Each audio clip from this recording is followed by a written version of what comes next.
Hey, it's Rick Rose here, Coach Rick, for flipping. So today we're going to talk about a little bit about acquisition. Hey, you've got the offer in place. It's 1 week from now. It's going to be closing on the Friday. It's pretty exciting. Yeah, but get to work. There's a lot to do the week before it actually closes. A lot of preparation. Go and talk, no matter where you're buying your building materials, at a building center, Home Depot, you need to go and talk to them and tell them what you're going to be doing. You're going to be bringing in a storage box. You're going to one of the very large storage boxes. You want them to, after you drop it off there, you want them to fill it up.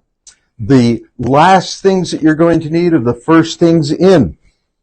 The first things that you need are the last things in. Close the big doors, big lock on it, it gets taken to the driveway. This is after closing, but you need to make the arrangements now. Everything in preparation of the closing has to be done now. The week before it actually closes, very busy week. So I think that's enough for today. If you want any more information, feel free to give me a call, get in touch. And in any case, I'll see you soon.